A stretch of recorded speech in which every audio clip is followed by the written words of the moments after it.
बिस्मिल्लाहिर्रहमानिर्रहीम अस्सलाम वालेकुम।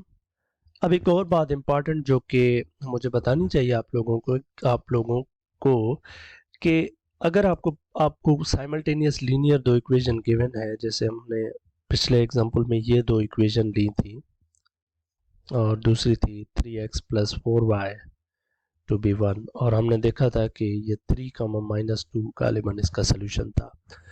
इसका मतलब है कि जो भी सोल्यूशन होगा आपके पास वो इन दोनों को सेटिस्फाई करेगा। आप कैसे वेरीफाई करेंगे कि आपका सोल्यूशन ठीक है या गलत है? आप क्या करें, ये x की वैल्यू यहाँ पुट करें, y की यहाँ पुट करें, इसी तरीके से इस इक्वेशन में भी दोनों में पुट करें और दोनों को इसको सेटिस्फाई करना चाहिए। जैसे इसको मैं 1 में पुट कर देता हूँ, x की जगह 3 और y की जगह -2। तो ये इस साइड को मैं चेक कर रहा हूँ, ये 2 to the 6 minus into minus plus 6, ये 12 आ गया, तो ये दूसरी साइड के बराबर हो गया। इसी तरीके से ये वैल्यूज अब मैं इनके अंदर पुट कर देता हूँ, 3 यहाँ पर प्लस 4, y की जगह -2, तो ये हो जाएगा 9 माइनस 8 जो कि है 1, जो कि इस साइड के बराबर आ गया। तो इसका मतलब ये जो x की वैल्यू 3, y की -2, ये दोनों इक्वेशन को सेटिस्फाई भी करेगी जब आप पुट करेंगे। इससे रिलेटेड एक आपके पास सवाल दिया गया है बुक में, क्वेश्चन नंबर 4 है। वहां पर आपसे ये कह रहा है कि एक स्टूडेंट है जिसको ये दो सिस्टम दिए गए थे, मतलब ये सिस्टम दिया गया था इक्वेशंस का, और दूसरा था 3x plus 4y to be 8, और वो स्टूडेंट है जो भाई साहब, उन्होंने आंसर निकाले हैं, x का निकाला है 3/2 वैल्यू और y की वैल्यू निकाली है 3/4। अब सवाल ये है कि आप अगर चेक कर रहे हैं, आप इसको सॉल्व ना करें और विदाउट सॉल्विंग आप बता सकते हैं कि ये सोल्यूशन गलत है या सही है।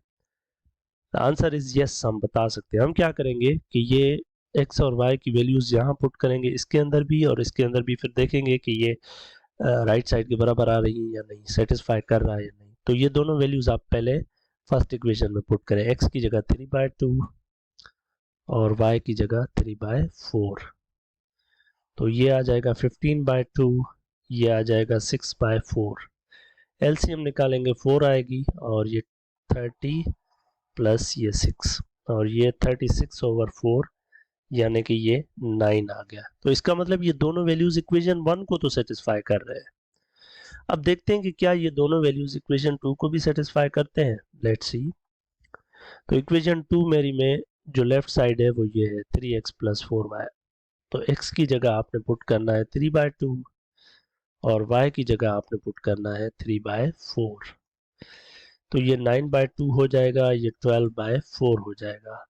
फिर से 4 एलसीएम आ जाएगी और ये 18 हो जाएगा प्लस 12, जो कि हो जाएगा 30/4। अब 30/4 कभी भी 8 के बराबर नहीं हो सकता, तो इसका मतलब ये जो भाई साहब ने, स्टूडेंट ने ये जो सोल्यूशन निकाला है, ये सोल्यूशन ठीक नहीं है, क्योंकि ये सेटिस्फाई दोनों इक्वेशंस को नहीं करता। I hope that makes sense. मैंने कहा कि अगर कोई सोल्यूशन है तो वो सेटिस्फाई लाजमी करेगा। एक और सवाल है 5, उसमें कह रहा है कि आपके पास x और y ये सोल्यूशन है, अगर 2,3 कौन से सिस्टम का?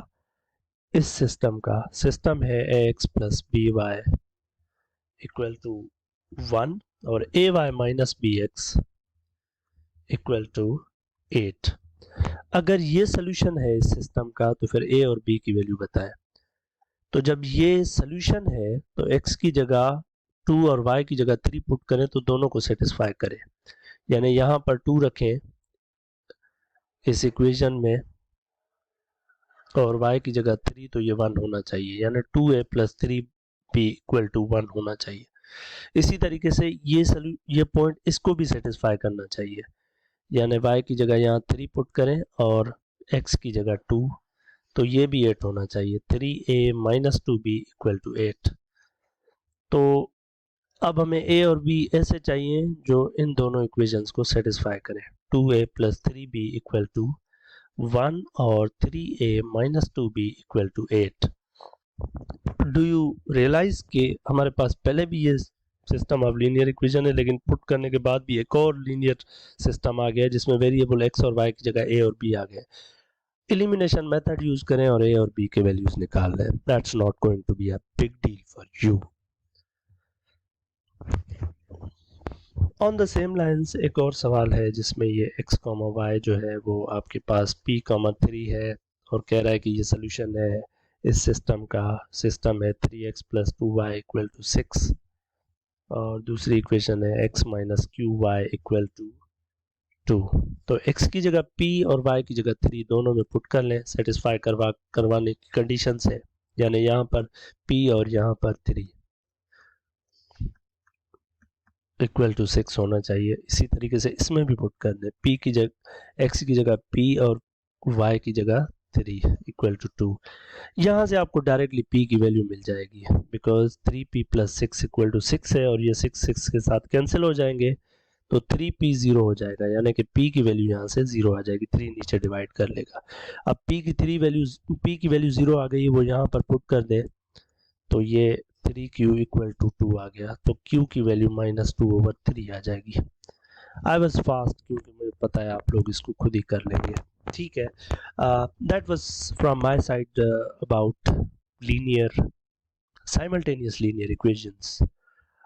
The next topic is going to be simultaneous linear and non-linear equations and two unknowns. मतलब अब हम ऐसे सिस्टम्स की बात करने वाले हैं जहाँ पर एक लीनियर इक्वेशन होगी और दूसरी नॉन लीनियर, तो वहां पर कैसे करना है, we are going to discuss that. Thank you.